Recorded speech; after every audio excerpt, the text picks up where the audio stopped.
Good evening and welcome to this conversation. Remember, we sit down with the team at Quint every Wednesday to get a sort of briefing on what's happening politically. Tomorrow is the first phase of voting in this massive election that's going to stretch for over a month. So we're going to be here for a while.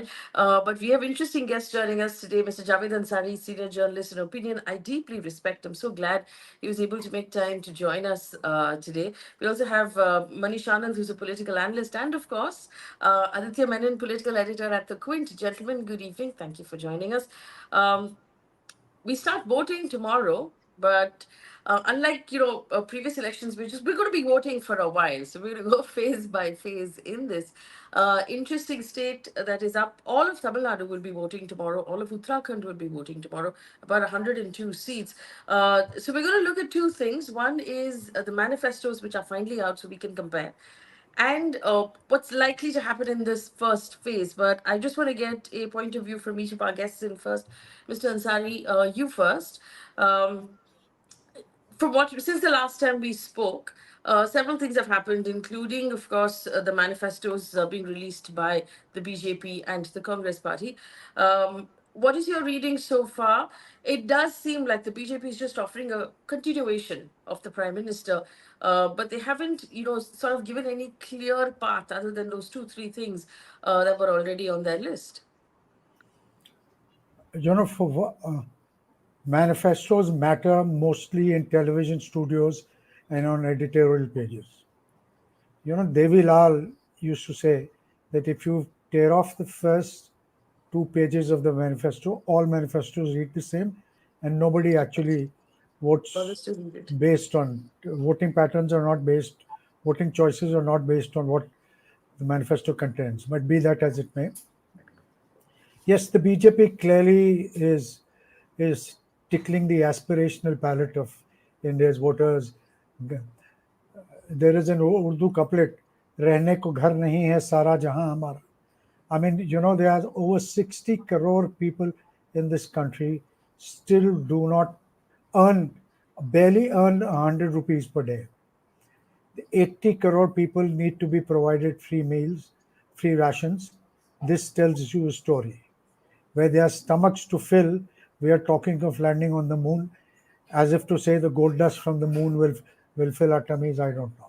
So there, these two, the Congress manifesto speaks of different things. You may call it rowdy, you may call it welfareism, but yes, India with its, this huge problems of unemployment, of inflation, of price rise, of farmers' distress.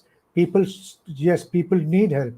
It's a poor commentary on all governments that have been in power in the last 70 years, but nonetheless, people need help. At least they are addressing those issues. By pretending that we don't have problems, those problems will not go away. Mm. So anybody who denies these problems, I don't know, is living in cuckoo land. But whether this will determine voting patterns, I have my own fears about it. But it's interesting that you talk about stomachs to feed, because I feel personally that the most pronounced thing about India right now is income inequality. Just yesterday, I happened to be in central Mumbai, where there are these massive buildings coming up in the Worli area, priced well above 50 crore rupees, some 100 crore rupees per apartment, and people are buying. I was looking at research recently that said Mumbai has sold 29 luxury homes worth collectively 3,000 crore rupees. And Delhi recently has sold 12 luxury units, collectively worth 1,000 crore rupees. So the rich have really gotten richer. And, in contrast to what we're seeing, and I find that might actually maybe play a larger role. Manish ji? Indeed, Faye, you have rightly said. In fact, I live in Greater Noida, and a lot of luxury projects are launched in this part of NCR. And within on the day of the launch, pre-launch itself, they're all sold out. 15 crores onwards, an apartment of 3,000 square feet. I think rich people are getting richer, and that's what you have pointed out about Mumbai's story. And that has also been revealed in several of the stories. If we go back to Azim Premji University report, which gave us the data that almost 42% of the fresh graduates are not getting jobs. In the last 5 years, Yeah. if we see that the rural income hasn't gone up, it is in the negative. So the rich is definitely getting rich, and the poor, I suppose, they are still banking on the doles of the ruling parties, and that is why the Modi government is giving free ration to 80 crores of people. And that's a very powerful political intervention, Faye, because that has been seen in the 2022 UP Assembly elections. National Food Security Act already provides 5 kg of food grains to almost two-thirds of the population. And this Garib Kalyan Ann Yojana, that is what Modi government is rolling out. This is in addition to that. So somebody is getting 10 kg food grains. So that made powerful political impact in UP in 2022. In 2019, it was not there, and this would be the first Lok Sabha election where we have to see the impact, whether the people want free food grains or people want employment. That we have to see.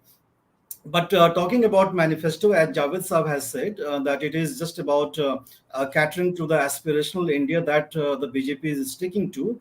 But there are a few finer points in the manifesto. For instance, the Western media, in particular, who covers diplomacy in particular, they have sharply picked out that India is no more, interested in Indo-Pacific. So why India? The BJP manifesto mentions Indo-Pacific just once, while mentioning Global South 5 times. So that means we have some. I think we don't want to aggravate our relations with China, and that is why we don't want to talk about Indo-Pacific too much. That we can pick out from the manifesto. And one smart thing that the BJP did in the manifesto was about three bullet trains, and people are talking about three bullet trains, but it is about conducting studies. So it gets lost in headlines. Sometimes people think that he is announcing three new bullet train projects, but he is just promising. The BJP is just promising three studies. I happen to have covered the railways for about 10 years in my career, and it was in 2009 rail budget that the first bullet train project was proposed by the Manmohan Singh government. And in 2017, Dr. Manmohan Singh had said that constructing a bullet train project is a project in vanity. So India should not be wasting its resources in such sort of projects when we cannot afford tickets on demand.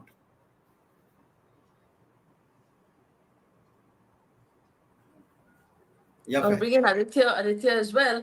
Aditya, so in contrast, we saw the Congress manifesto talking about justice as opposed to development.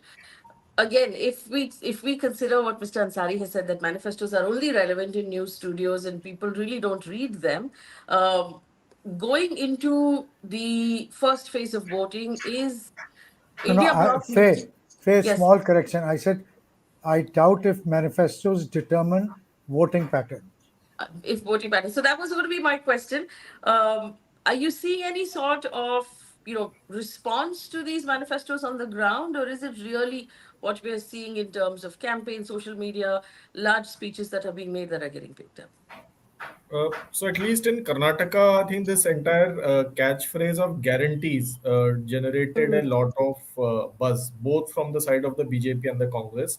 I think Modi ki guarantee. I think this one phrase, it sort of it emphasizes that not just that of course BJP is going to deliver these promises, but it's PM Modi himself is going to Yeah. ensure that these promises reach you. So it's also capitalizing on PM Modi's personal popularity, and also all said and done, one must admit that even though BJP may have scaled down some of the Congress's welfare schemes, they have improved last mile delivery. And I think that is where the guarantee angle comes in, and they can sort of claim that okay, we will guarantee that this reaches you. But on the other hand, the Congress government in Karnataka also has a very strong. They came with a strong guarantee pitch of an allowance for women Yeah. and also a lot of measures aimed at farmers, unemployed youth. and some of those things are being delivered gradually. So I think even the opposition is using the guarantee pitch effectively. I think where the Congress has slightly missed a trick is by leaving the guarantee pitch to the BJP and emphasizing on Nyay. Now, guarantee is tangible. It is something that people know that they will get because the party is promising. Nyay is a slightly more abstract concept. So maybe the Congress may have missed a trick here, which worked very well for them in Karnataka. So it was a trick that worked well. They could have replicated it nationally, but they, for whatever reasons, they have focused more on the Nyay part than the guarantee part, and it's the BJP which has sort of taken over the guarantee pitch. That's true. So let's, I do want to examine a couple of things here. Apart from the manifestos, of course, we saw those big campaigns. We've got some interesting candidates who will be contesting. So, for example, Annamalai, is actually Coimbatore, which will go to vote during this first phase. I remember we had this conversation, Aditya, where you felt that his chances are not great in terms of winning, but maybe increasing BJP's vote share. Manishi, what is your take on Annamalai in this election?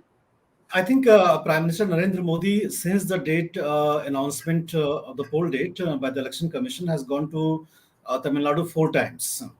And in fact, one of the BJP senior ranking leaders was in Coimbatore only yesterday, releasing one BJP report there. So Annamalai happens to be from that caste base, which usually voted for the AIA-DMK in Tamil Nadu politics. And former IPS officer, he's a young, and the top brass of the BJP backs him like anything. In the initial days of his innings in the state unit of the Tamil Nadu, there were a lot of internal dissensions, but the BJP top brass backed him because he was pulling crowds. Now that he has got a few political parties on his side, on the side of the BJP, and other candidates of the other parties contesting on the BJP symbol, BJP is hoping that it would get something around 12 to 13, or maybe at best 16% vote share. That is the BJP's expectation, and they are hoping that they may be able to convert 2 or 3 Lok Sabha seats in Tamil Nadu, but they are basically making grounds for the next election. That may be the assembly election happening after the Lok Sabha election, possibly in 2026.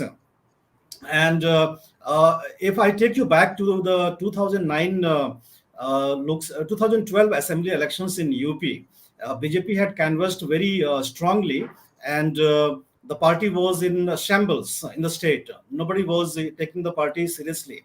Then the BJP was used to saying that our elections are preparation for the next elections. So we fight each election very strongly because we have to prepare for the next election. And I see that in Tamil Nadu, BJP is trying to, right now, BJP is outside the door of the Tamil Nadu politics. It is trying to enter into the room by this forceful campaigning. And Annamalai is an instrument that who is helping with the BJP to enter the Dravidian politics. Once the BJP enters the state, then it will amplify in the next election by putting in a lot of resources which the party is able to generate in other states. The other person who's going to be contesting in this first phase, who goes to polls in this first phase, Chandrasekhar Azad Ravan, in the Nagina Lok Sabha seat in Uttar Pradesh. Mr. Ansari, what is your reading of his chances? Well, it's difficult to say. Well, let me put it this way. I'd be very pleasantly surprised if he pulls it off. Yeah, the odds are against him. And he's out on a limb in the sense that earlier he had hitched his bandwagon to that of the SP, and it was expected that he'd be a part of that SP RLD Congress Omnibus Alliance.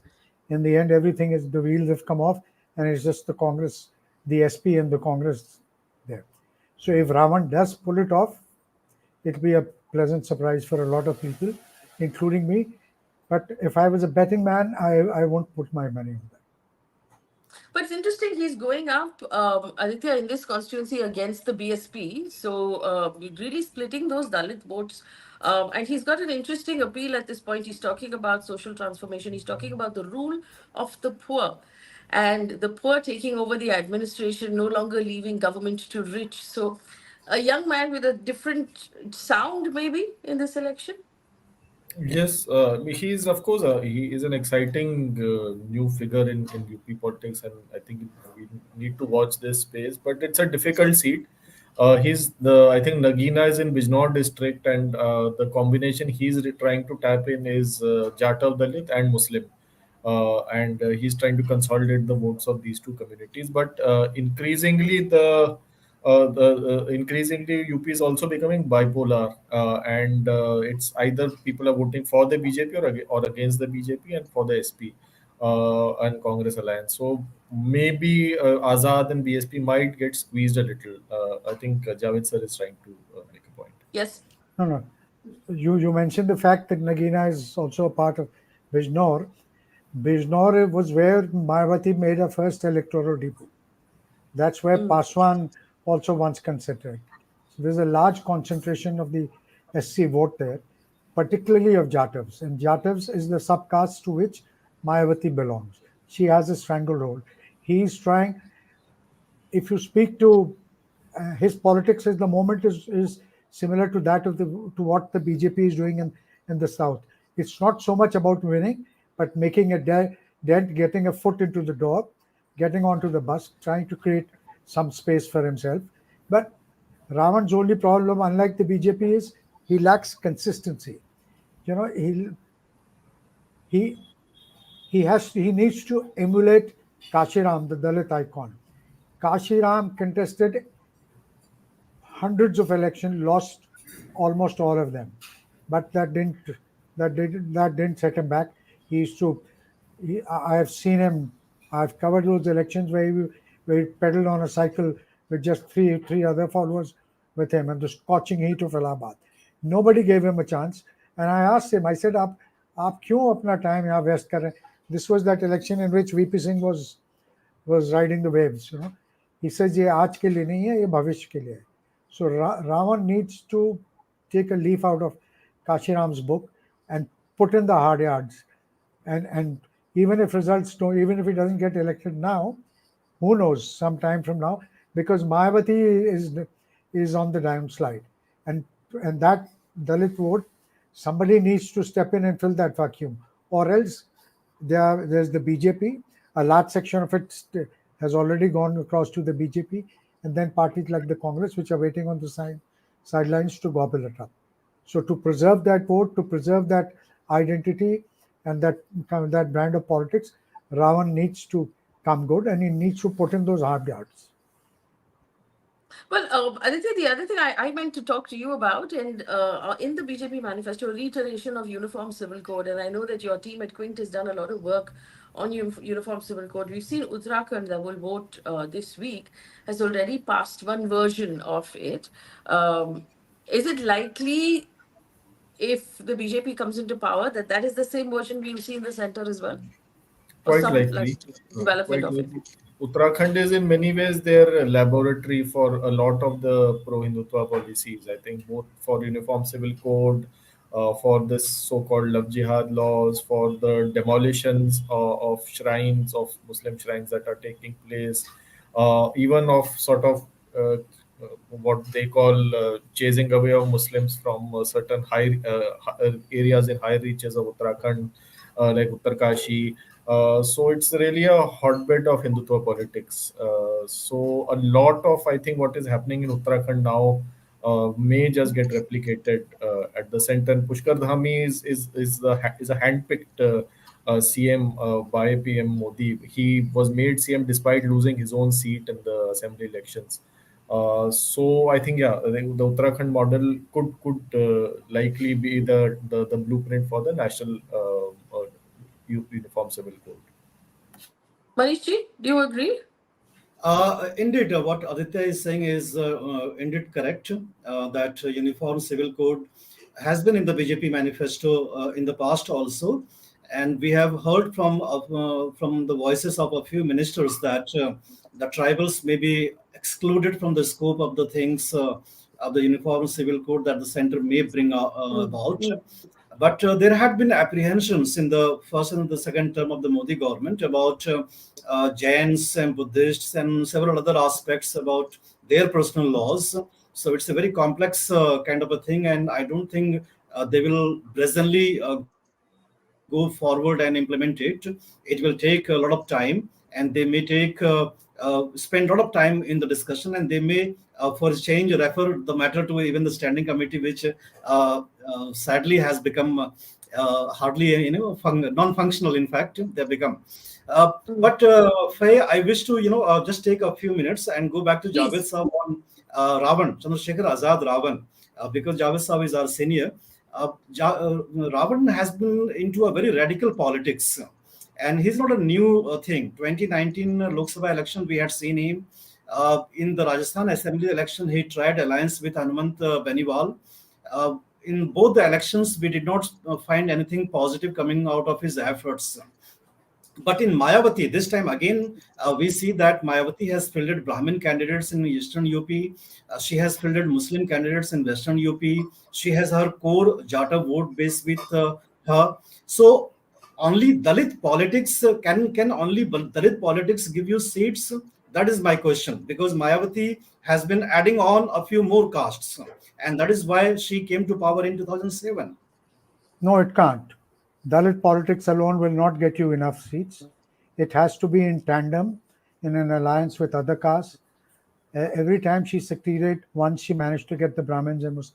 Why is it that she feels a large number of Muslims, especially in Western UP? Because Western UP has large segments of Muslim vote: Sambal, Badaयूं, Rampur, Nagina, Muzaffarnagar, Kirana, all these districts. So she gives it to resourceful Muslims, not necessarily political, so that they can use the resources, wean away, get as many votes from their community as possible, and she transfers her votes. And also, the modus operandi, uh, or the modus operandi of getting votes, of getting a BSP ticket.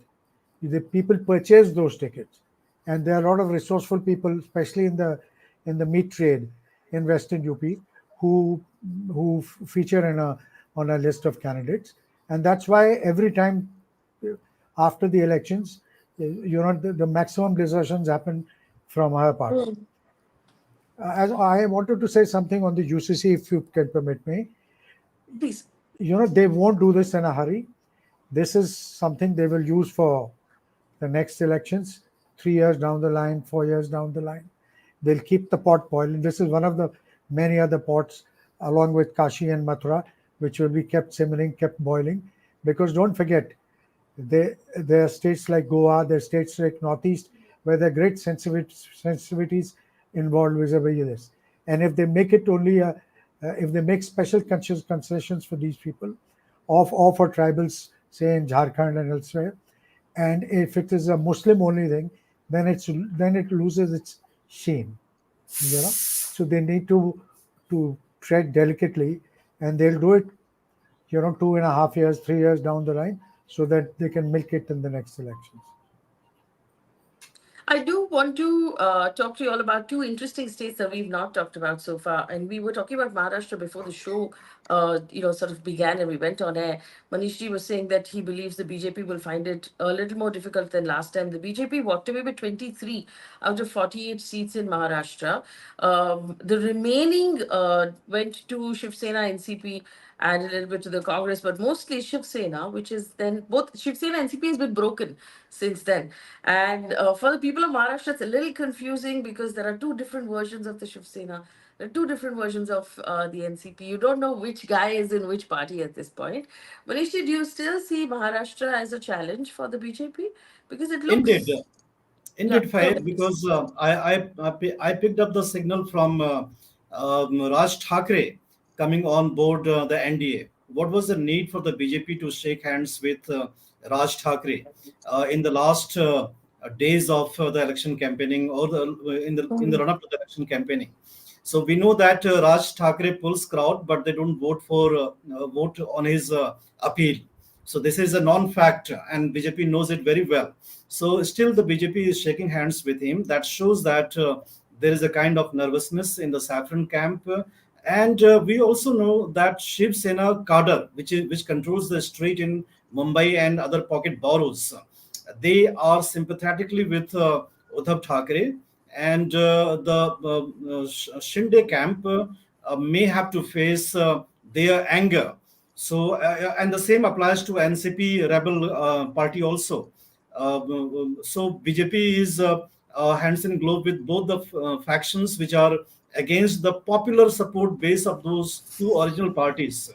So in that case, if the things don't go in the favor of the BJP, then that's a big state, 48 Lok Sabha seats. So that will make a big dent to the BJP's kitty.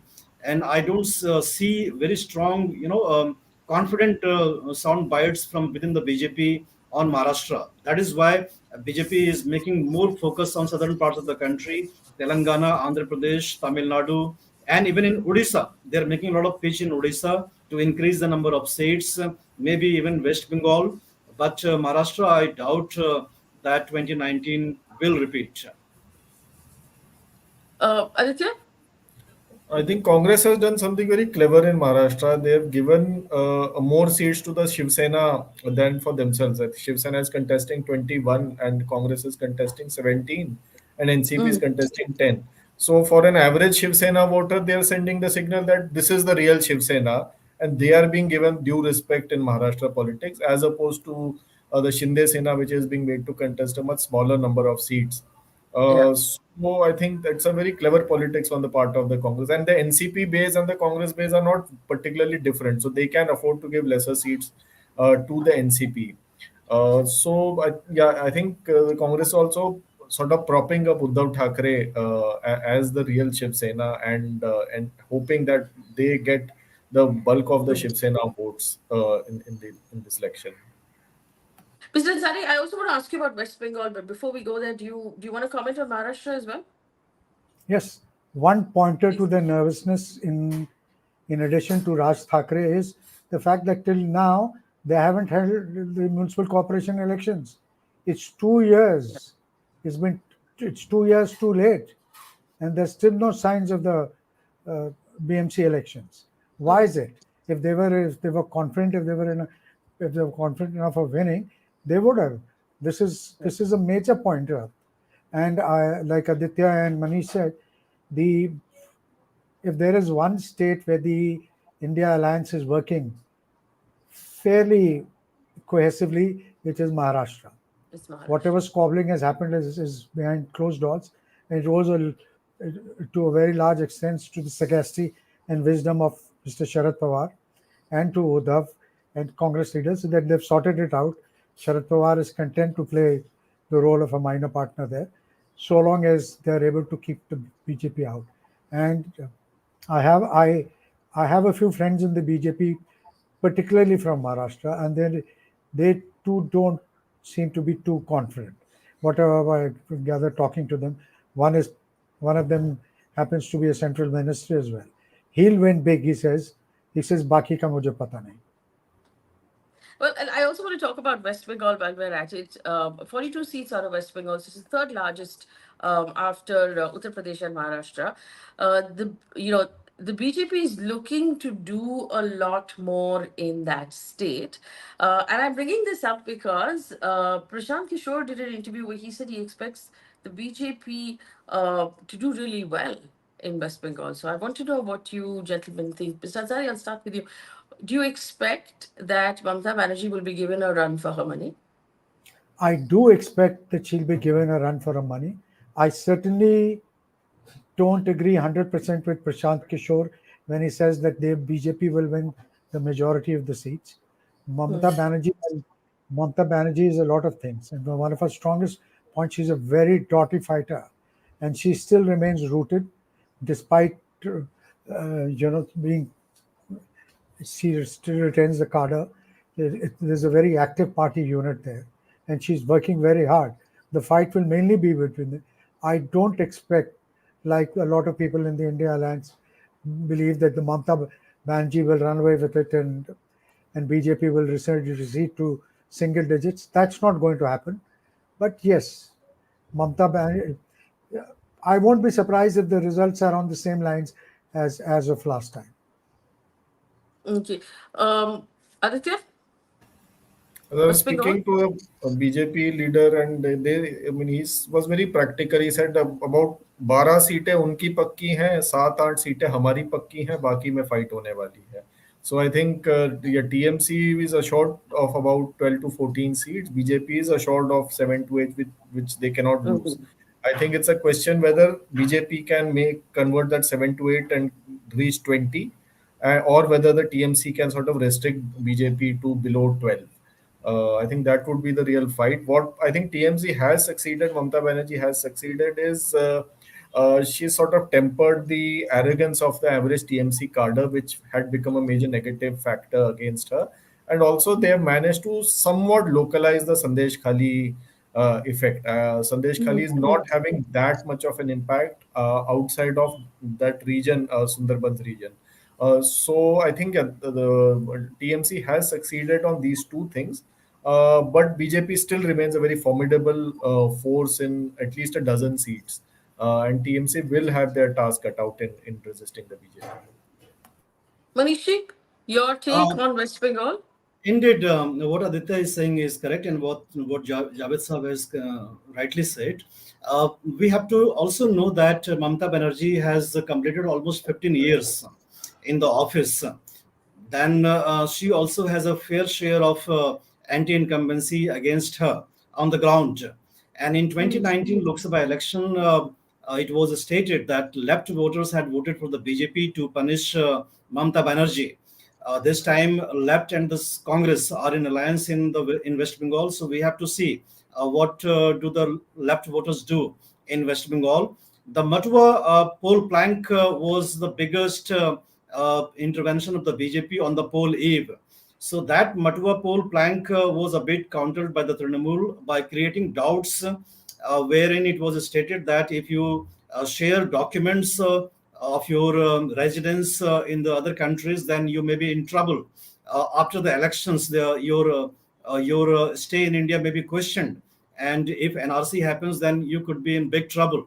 So these were the doubts which have been created in the minds of the Matua community, and because of which application is not happening. And Amit Shah, the Home Minister, was on defensive, saying that these are, the opposition propaganda, and they are trying to misguide the people.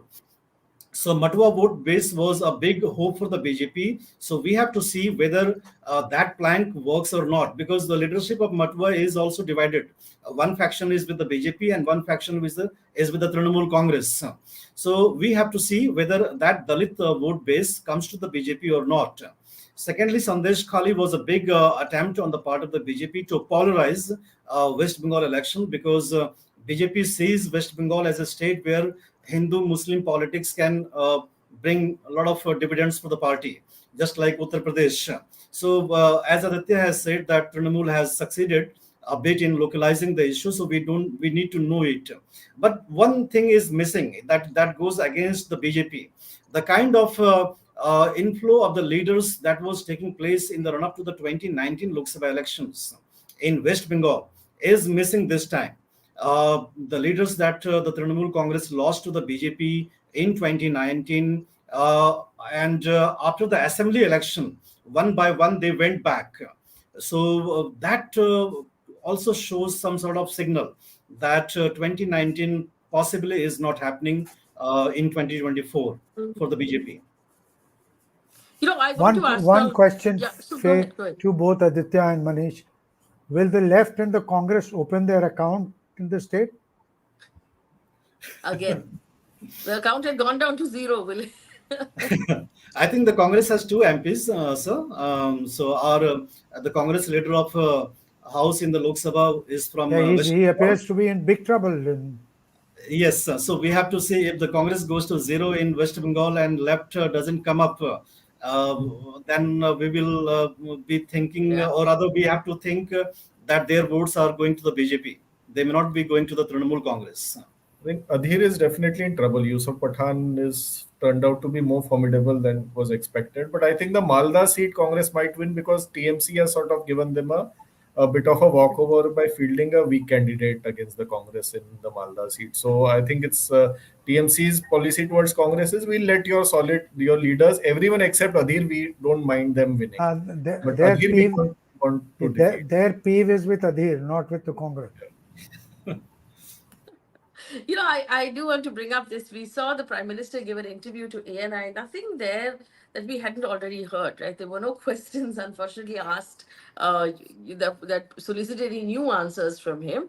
But he did say that the BJP tends to win pro incumbency. The people are happy with us. They're willing to give us another term, and that's why we're going to win. I want your responses on that. Even from what we're hearing when we talk to people in our social circle, there are a lot of people who say, hey, you know what, they are building roads, they are building a lot of infrastructure, life has changed, things have gotten better, economy is doing well.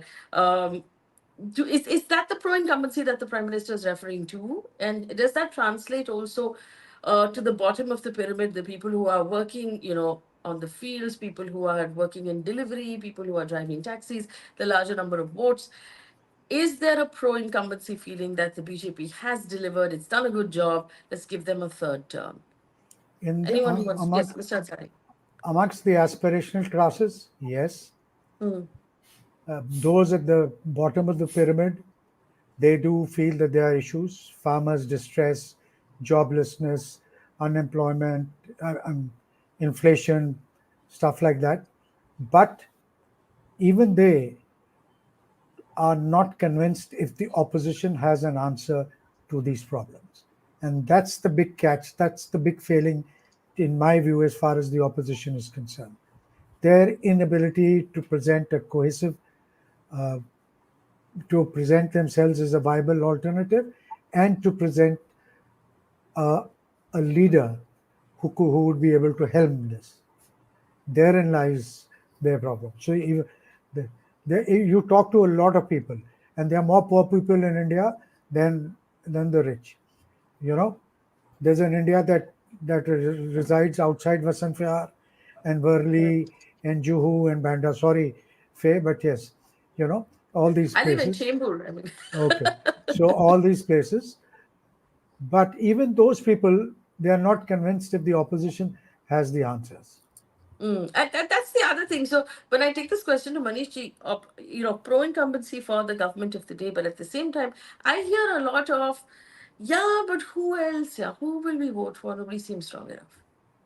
That is true. In fact, politics is also about perception management. And if you look back since the first term of the Modi government, whenever Rahul Gandhi made some statement, you would have seen dozens of union ministers, coming out, ambushing him, holding press conferences.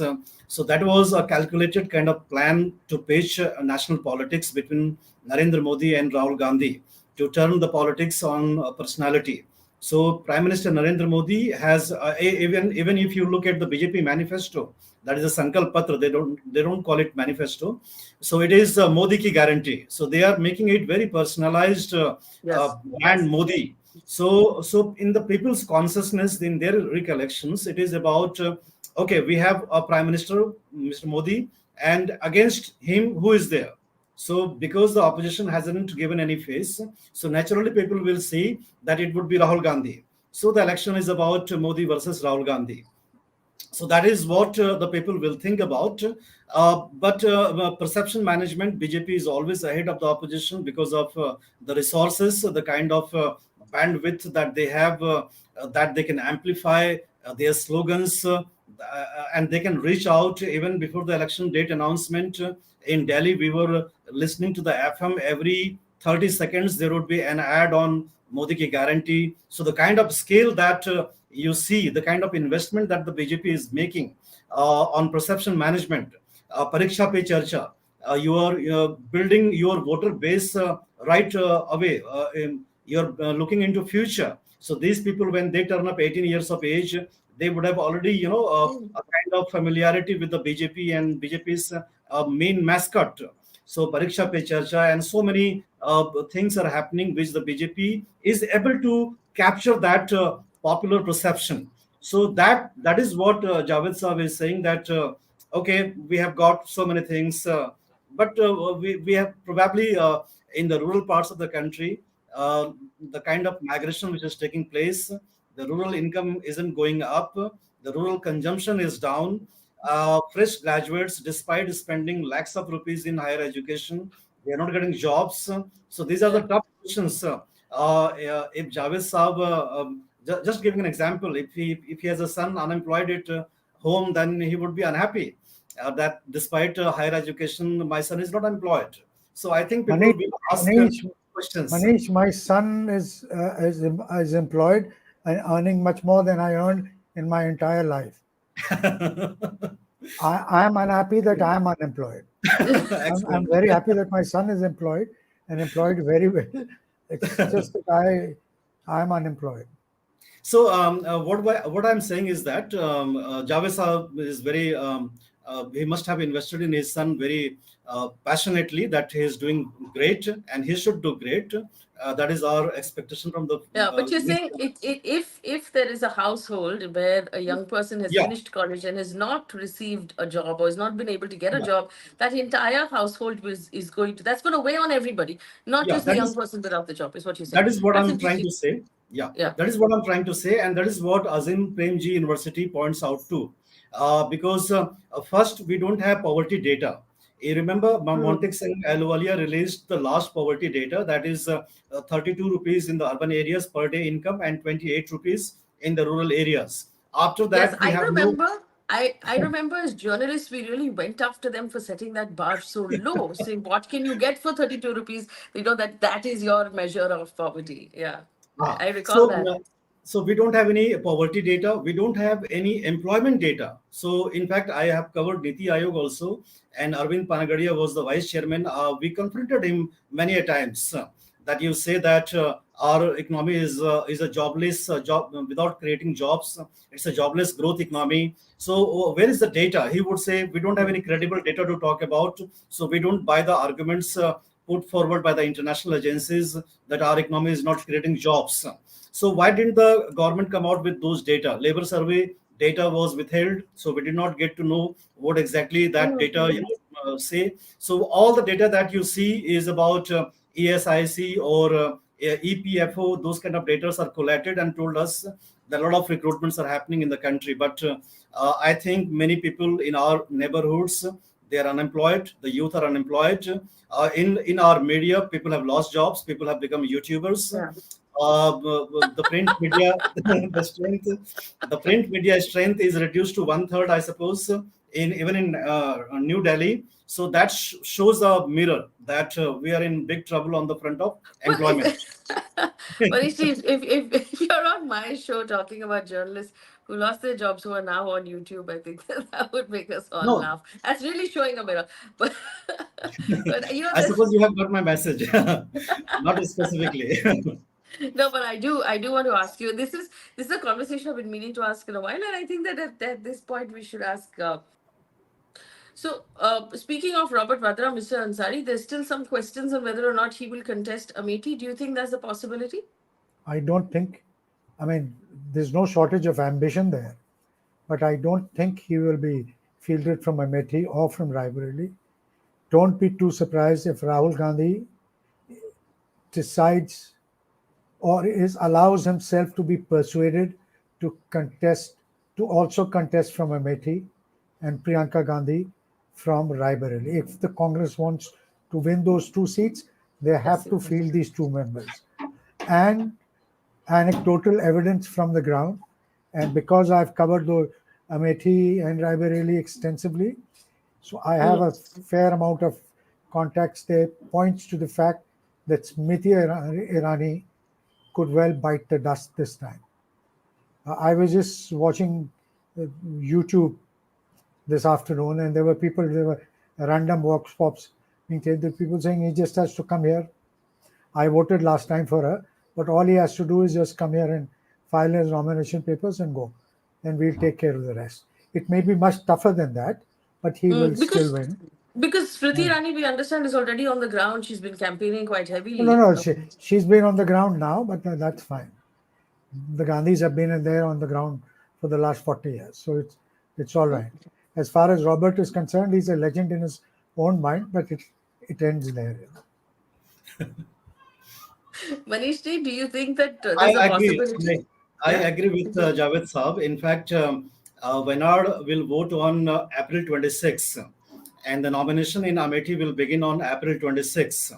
The Congress hasn't announced candidates, and it has become very apparent now that the Congress is waiting for the people in Wayanad to vote that the party will announce Rahul Gandhi from Amethi. And Rahul Gandhi has defeated Smriti Irani in 2014 Lok Sabha elections. And the Congress would be very much aware that if you want to do national politics, then the road to New Delhi goes from Uttar Pradesh. You cannot abandon Uttar Pradesh, and Hmm. Amethi has been your family pocket borrow. And if you run away from that, the party cadres will think that you are, afraid. You are afraid of losing elections, and nobody likes such kind of people who are afraid of losing elections. Even Indira Gandhi had lost elections, and she went back to Karnataka, but she went back to her original seat afterwards. So I'm pretty certain that Rahul Gandhi will contest from Amethi Lok Sabha seat, and the Congress has to invest in Uttar Pradesh. Just remember, in 2009 Lok Sabha election, Congress had won 23 Lok Sabha seats from Uttar Pradesh. So you just need one magical touch to revive the party. In Telangana, nobody was talking about Congress 4 months back. Everybody was Hmm. talking about BJP at number two. All of a sudden, Congress, nobody, it was just magical the way Congress came out in Telangana. So you have to stay invested in the state, even if you happen to be losing consistently. So I think Javed Saab has correctly said they will contest. All right. That should be interesting. I'm going to wait to see that because they are running out of time. They're going to have to quickly But the declare inside this. information will come from Aditya. No, I've heard the same thing that Manish ji had said, that they'll decide after the second phase of polling is over. And yes, Rahul in all probability will contest. And last time the victory margin was about 6%. And we had the Pulwama wave, and PM Modi's popularity was at its peak. So it's not an insurmountable battle for the Congress. I think they can pull it back. And also Akhilesh Yadav is said to have expressed that I mean that the entire justification for for the alliance would not be as strong if the Gandhis don't contest their traditional seats. So I think that angle is also there. So I The only two seats in UP where the Congress has a hope in hell are these two seats, Amethi and Raebareli. That too, if the Gandhis contest. If they put me up or It's somebody else up, it's not happening. and so it really, we're going to be watching that really closely. Gentlemen, thank you so much for chatting with me today and answering all of those questions so patiently. Of course, as we go into the election, we hope to sit down a lot more and go over what we're learning from the ground and sort of decipher the things that are being said, from the podiums where the election speeches are being made. Thank you so much for watching. For our audience, remember you can look at the Quint website, the Quint YouTube page to take a look at their stories. You can download the Beatroot News app for news and updates. And on YouTube, we've got a membership that is now open. It's a way to support my team and myself. Remember, this is, a business that we do from our heart. We want to be able to put out the news and break down information as well as possible. And in order to do that, we need financial support. So you can join our membership, and those who are members will be given special privileges. Like you can suggest questions that we will ask to our guests, both political and otherwise. We have a lineup of excellent guests that we're going to bring. We'll also have special members only lives where we'll read the news together and we'll digest the news together with special guests as well. So take a look at our membership on YouTube. Do support us, do join on and sign up as a member.